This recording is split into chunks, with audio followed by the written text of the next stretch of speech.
Hi, my name is Amanda Black. I'm a researcher at the University of Calgary and one of the developers of the Implementation Toolkit. Today I'm going to talk about one of the challenges that came out through our study on implementation, which is sometimes people don't want to do concussion education. Specifically, they don't perceive it as important. Now we know from the guidelines that concussion education is one of the steps to help with proper management. However, convincing people to do that can sometimes be a challenge. So I'm going to go through some strategies that you can use to actually increase the likelihood someone's going to actually do the concussion education you want them to do. Strategy number 1. You want to make sure that you're using credible and persuasive sources. So think, who in your organization actually has influence? Is it a player? Is it a coach? Is it a really strong sport administrator? If that person both has influence and a good story to tell, they can be really helpful in persuading people to actually do concussion education of their own prerogative. So, for example, if you have a parent who had a child who had a concussion within your organization and really benefited from knowing exactly what to do, they can be a strong advocate for concussion education for the rest of your organization. Another strategy that you can use is the idea of a safety pledge.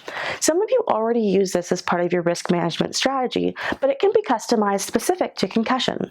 You can have players complete a safety pledge about reporting symptoms and for themselves and a teammate. You can have parents complete a safety pledge about taking their child into physicians for assessments, and you can have coaches completing a safety pledge around removing players from play, and it can be combined with the safety pledge you may already be using.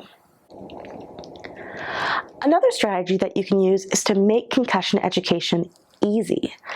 Now, interestingly enough, in the survey that we did, we actually found that a lot of the stakeholders that were actually surveyed didn't know that they could do concussion education for free online.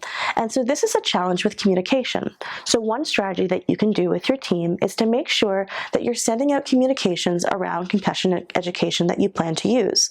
So this can be in a newsletter, along with a link on the front page of your organization website, or even discussed by a coach at a meeting at the beginning of the year. And finally, one of the most effective strategies to actually persuade people to do concussion education is to make it mandatory. Now, we do understand that this presents a bit of a burden when talking about all of your participants actually having to track it. But the Concussion Awareness Training Tool, which is one of the resources we talk about in this implementation toolkit, actually has a feature that allows you to set up an email and get emails every time someone within your organization completes their concussion education certificate. I hope you find some of these strategies effective at help persuading some of the people within your organization to adapt concussion education.